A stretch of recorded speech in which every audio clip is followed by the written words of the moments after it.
What's going on, people? It's your boy Travis, Horror Movies Uncut, Submissions and Slashers, episode number 45. We are back this time with another podcast, giving you guys the news and information you need to know involving the independent genre film society. What's going on, people?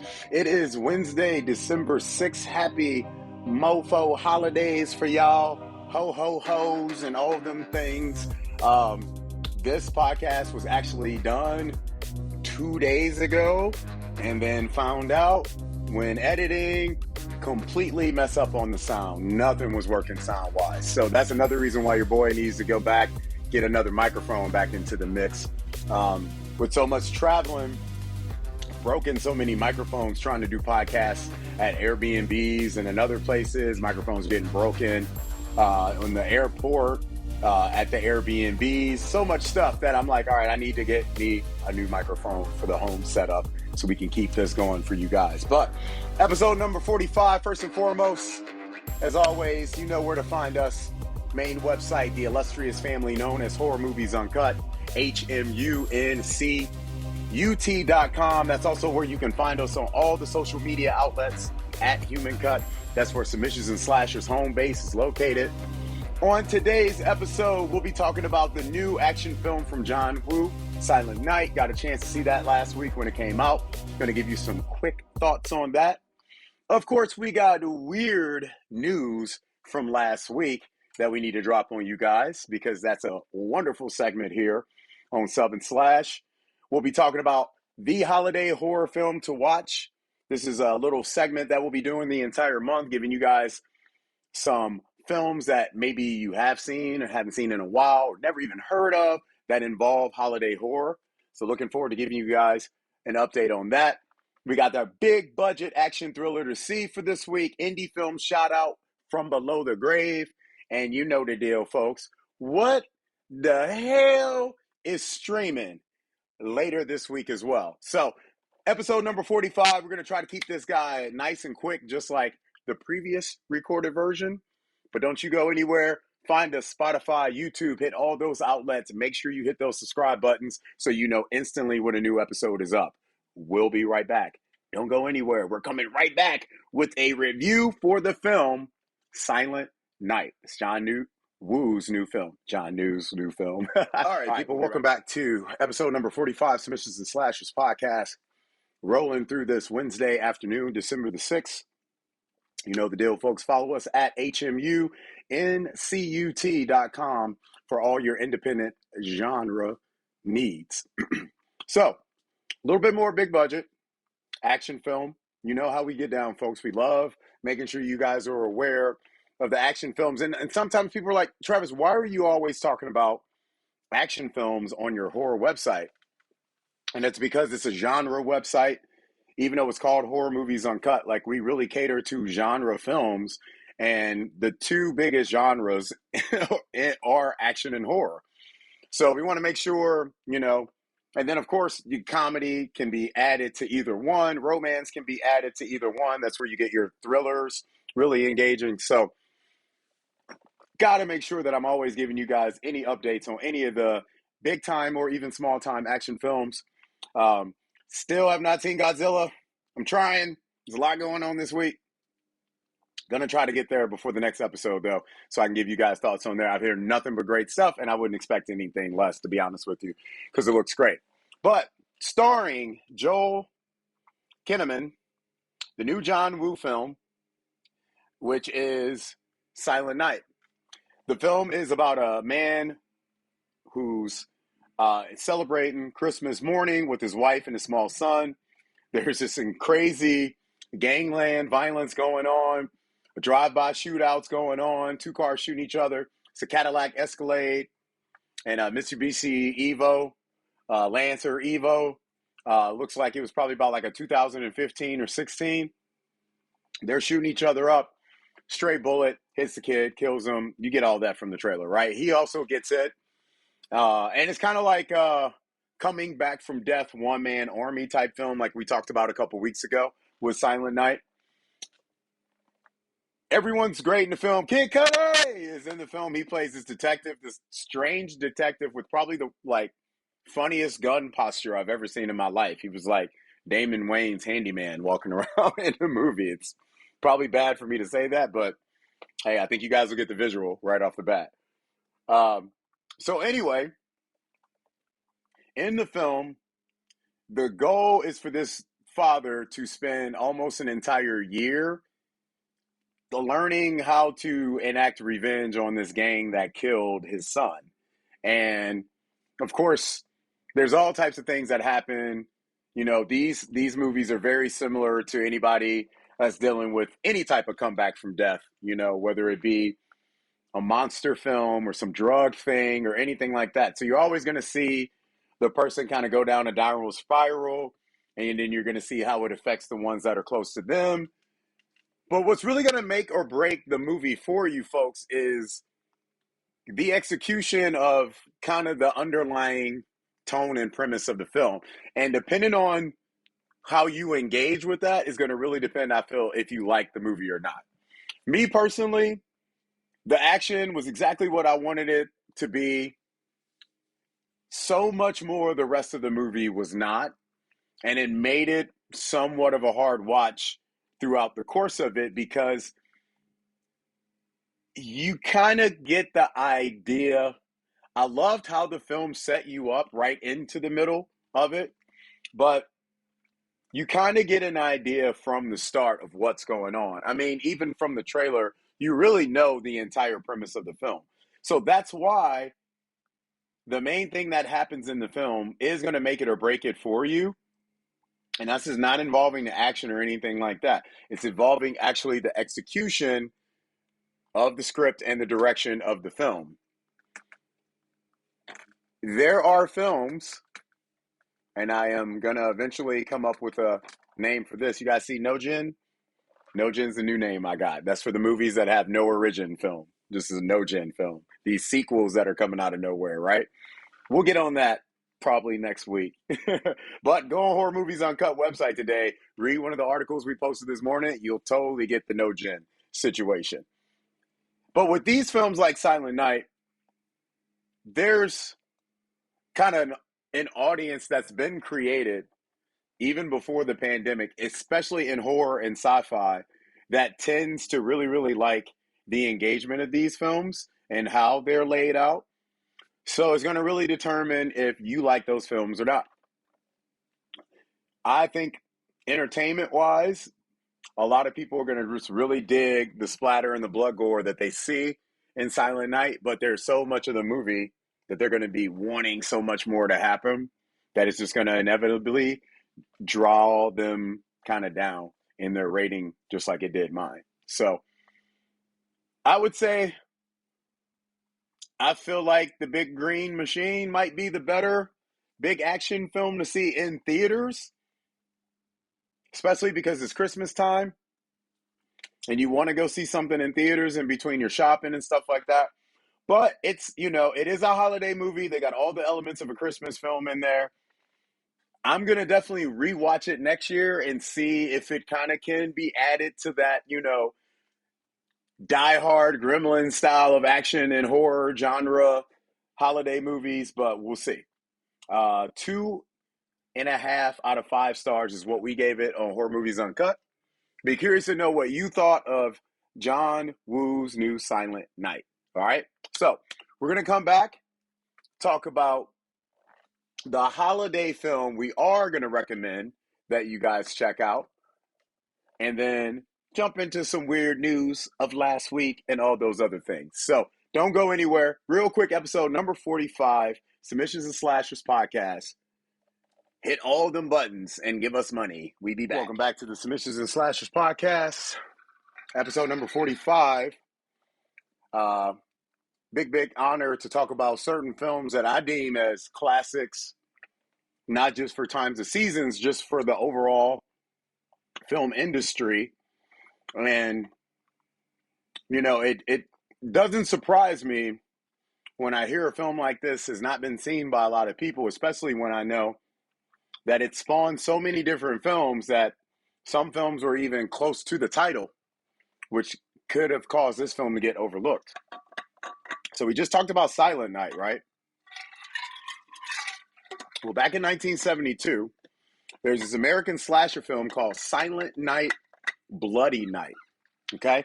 Now, the funny thing is, it also had a couple different names because at that time, supposedly there was a copyright that never got sent to the office. So, even though they had the name of the film Silent Night, Bloody Night, it was pretty much up for anybody to grab. So, Death House, and then what's the other one? I always forget the other one because it's a lot longer. Um, Night of the Dark Full Moon. Okay, so one of the reasons why I think it's important to like kind of point out the other names of Silent Night, Bloody Night is because even though it is really a film that kind of spawned a lot of what you saw in almost every single slasher film following it, Black Christmas, Halloween, you name it. There were so many elements that are taken out of this film that sometimes it's kind of hard to remember it's an actual Christmas horror film. Okay.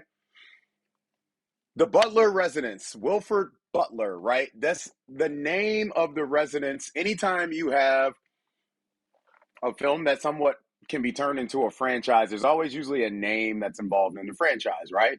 Krueger, Myers, Voorhees, Chucky, whatever the case may be. Annabelle, even if you want to get a little bit more current. Old school is what initiated it. So when you have a film that came out in 1972, and this film, the original Silent Night, Bloody Night, was directed by Theodore uh, Gershuni. Gershuni. It was produced by the OG himself, Lloyd Kaufman. And the crazy thing is for like my parents' generation, a lot of the men and women they would remember from a lot of Warhol films and projects kind of catered and found themselves in this movie. So the film involves this estate, the Butler estate, where at one time, before it was turned into this mansion, it was actually an insane asylum. And the insane asylum has a super dark past with like inmates escaping. Think Michael Myers, you know what I mean? Like there's so much stuff that comes out of Silent Night, Bloody Night that was just completely used, not really stolen, but really you can see where the inspirations come from. The telephone calls that come to the house in the film, very reminiscent of what you saw in Black Christmas. I don't care which version you saw. In the film, this mansion kind of becomes like the stomping grounds of this sadistic killer. And clearly there's secrets that are being upheld. There's new family members who are being brought into the storyline, finding out things about their past. And it all just kind of revolves around the Christmas holiday. So it does play into it. And the original incident that happened also kind of took place on Christmas. So you understand where the entire holiday romp comes from in the film. But man, at the end of the day, Silent Night, Bloody Night is just really one of the truest original American, and I really, really emphasize American slashers. And the reason why I say that is because that film is taken from a lot of Italian and French style films, right? When you think of your giallo films from Italy, the whodunit, we don't see the killer. We see the killer killing. We see the victims going through their struggles, but we don't see the killer, but we hear the killer. There's interactions with the killer. This was like one of the first times a film like this was brought to the American audience. And I feel like personally, it's got a lot of reasons why it should be on your list if you've never seen Silent Night, Bloody Night. It's slow. I'll be honest with you. It's slow because there was a lot of character building. There are a lot of storytelling that they try to really engage into. But if you really sit back and look at the film, you'll get instantly all the references from so many other horror films that you watch post this film. There's also a sequel two sequels and a remake that was done for the film that were all independently done. The remake kind of had a bigger budgeted film, and I feel like the remake kind of went along the lines of Silent Night, Deadly Night more than it went along the lines of Silent Night, Bloody Night. But excuse me. But one thing that they made sure to keep hold of, similar to the very, very independently, one was released in the UK like in 2014, versions of the sequels to the film. They kept the names, the Butler names, all still going on to make sure that the stories stay true. But for the original one to be its own independent entity, it is kind of a disservice when you see the sequels and how they were played out. But it's kind of one of those things where, like, I tell people who are Hellraiser fans, you can really, really only truly say you're a Hellraiser fan if you saw those crazy offshoot German straight to DVD ones that they did. It's a reason why Hellraiser got up to like number 8 and 9 pretty much in their series. Silent Night, Bloody Night did not. There's only really 3 films plus the remake, but what I will say is it definitely pushed the envelope for so many films that came out post 72 involving slashers, monsters, and anything in American cinema, because it really kind of laid down some fundamentals that you have seen from films overseas and European markets like French and Italy. So, Silent Night, Bloody Night is the first film we are recommending you see during this holiday season. It is available pretty much on Amazon Prime for you to watch. If you have those outlets like Tubi and things like that connected to your Amazon Prime, it will probably also populate up on those. And you can even go on normal YouTube and watch the film with a couple little commercial interruptions, but you get the full film on there. All right. 1972, Silent Night, Bloody Night. Next episode, we will have another film to talk to you guys about. Something a little bit more updated. Hope you guys really enjoy that segment. Holiday horror to watch. We will be back with a little weird news of last week.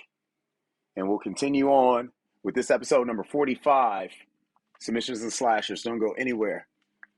Send us money. All right. Time to give a little bit of love to my blokes across the pond. And at this time, folks, we've got to give you a little bit of weird news from last week. Once again, people, we got some news for you. A lovely story that popped out from Wales last week. All right. So think about this time of year and how you got all these ornaments and stuff in your front yard. You got inflatables and shit. You know what I'm saying? Imagine having a missile in your front yard. Okay. Now, you probably don't want to have a missile in your front yard, or your shit might end up looking like this. But still, imagine that you had a 100-year-old warhead shell just sitting in your front yard, and you've been letting it sit there for about 77 years or so. That's what we found out in this little town in Wales, where the bomb squad was called in last week, okay? So this guy, Jeffrey Edwards, 77 years old, he's been living in this house in Milford Haven, which is in Pembrokeshire. He's been living in this house for like over 40 years. In the front yard, there is this old naval missile shell that was brought to the house by the original owner. So the original owner was this dude named Pop Morris, okay? And Pop used to ride around. He'd a lemonade man, you know what I'm saying? He'd a lemonade man, you know. I'm sure Pop had, his name was Pop too? Come on now. Pop had the neighborhood sold up. Come on, man. And who the hell, where is the lemonade trucks at these days? You know what I'm saying? We got kids out there dying selling lemonade to bring the truck back, all right? So anyway, Pop finds this on the beach one day when he's finishing up one of his routes, puts it in his carriage and brings it back to the house, puts it in the front yard. Thing's been sitting there ever since. Okay. Here's the crazy thing about it. It's live, fam. That thing is live, fam. The minute they called the bomb squad out to the house, they got there. They took the bomb far off into this area is close to a coastline, clearly. Okay. They took this guy, this shell off into the distance, into the water, detonated it, and it blew up. It blew up. Now, they said it was a small charge, wasn't that big, but still, man, could you imagine every single day? Could you, like, first off, if I'm the neighbor, we got problems. I ain't even worried about like property lines or fences or anything. I'm like, hey, man, get that missile out your front yard, dog. You know what I mean? So glad they got it out of the front yard before it got passed on to another generation of homeowner, right? And sat there for another how many years and let global warming take effect and just whatever, you know? So, Jeffrey, glad you, the fam, everybody out there, Milford Haven's doing all right. If you saw what happened in Arlington, Virginia, here in the States this week, I think you guys will be happy with that too, okay? All right, moving on. So, outside of that weird news,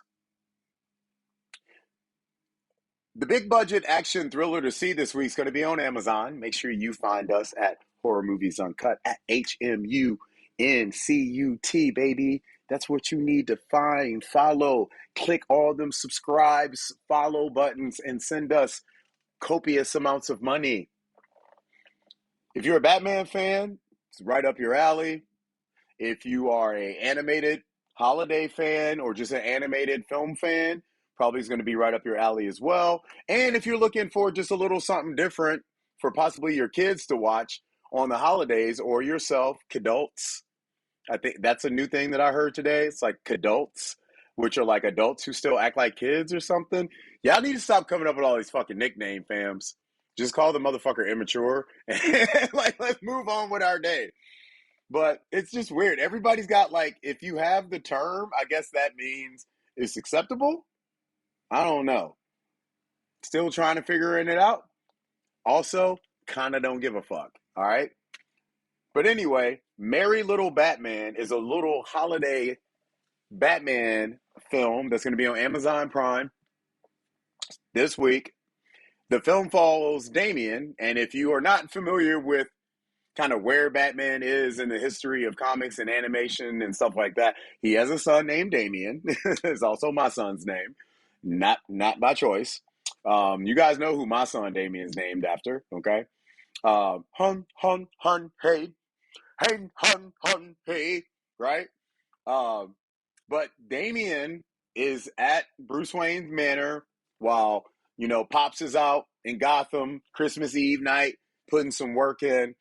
Damian finds out, because Damian's actually a very, very smart kid. He's really a great character that's added to the entire, Batman family.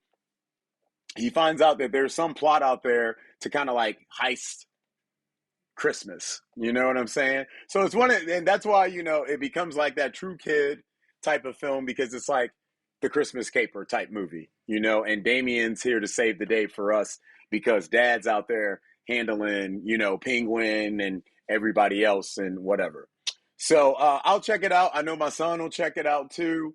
We're huge Batman fans. People who remember me in my other side of my office, the picture of the Joker that I have back there. It's cool to see that they're still making, like, there's been a lot of really, really good animated DC films and stuff like that. I don't feel like this really falls into that. I haven't seen it yet, but it just what it entails is more family holiday oriented. So I just don't see it really hitting like some of these other stuff that they're really trying to bring from the comics. But guarantee you it's probably a lot of fun. Looking forward to it when it comes out. Merry Little Batman. And let me do a better job. Luke Wilson's in there. Yeah, it comes out this week. Mike Roth made it.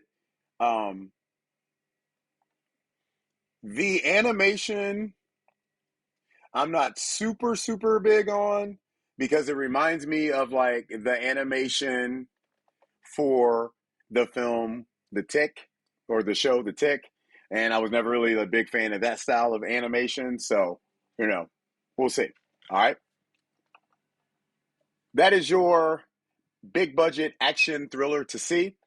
We're going to come back, give our indie film shout out from below the grave, talk about what the hell is streaming, and give you guys a quick update on what's going on next week on Submissions and Slashers. Don't you go anywhere. We're going to wrap up this episode right here when we return. Follow things. Okay? All right, people. Wrapping up episode number 45, Submissions and Slashers podcast. We appreciate you guys being with us on this hump day. December 6th. You guys done with your shopping? Get finished with your shopping yet? I bought some stuff already. I'm like ahead of my normal schedule, so can't be mad. Gonna try and knock out some more stuff this weekend. All right, so first and foremost, indie film shout outs from below the grave. There's a movie starring Pierce Bronson called Fast Charlie.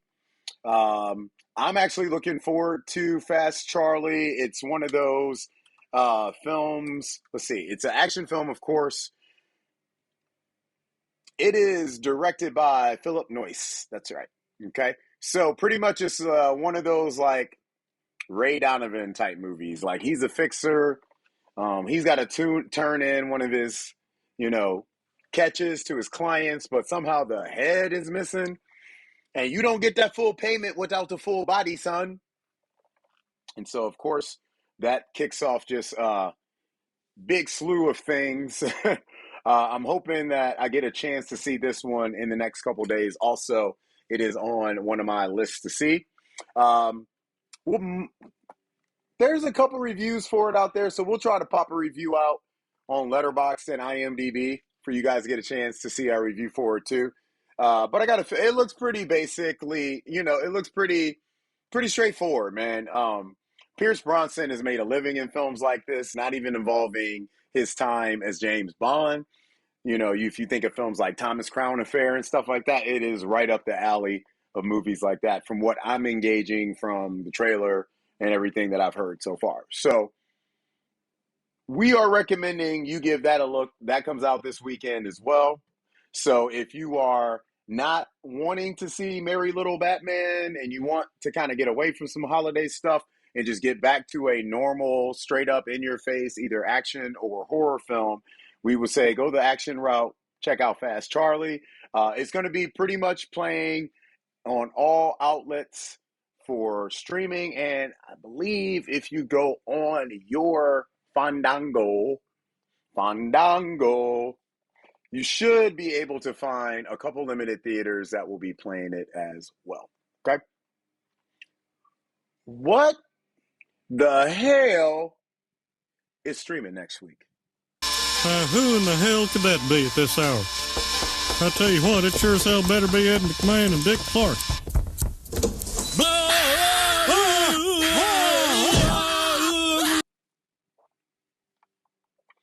Not too much, man. Tuesday, you got the fifth thoracic vertebra, which sounds more like a paper that I was working on than a sci-fi film. That comes on VOD December 12th. Also that Tuesday, you got Five Nights at Freddy's hitting DVD. If you need to bring Five Nights at Freddy's at home. Don't forget that's still playing on Peacock if you haven't had a chance to see it yet. And then Walden will be hitting a VOD. And then another film we are kind of excited about that'll be hitting VOD on Friday, that is Angel Baby. So really just about 4 to 5 things playing DVD or VOD. It is a slow time for VOD, DVD because there's kind of no reason for you to release anything right now because everybody's watching Christmas movies. You know what I'm saying? So I am not surprised when I see a list that small a couple weeks before we hit them holidays. All right? So next show, we got holiday horror film number 2 that we want to recommend you to watch.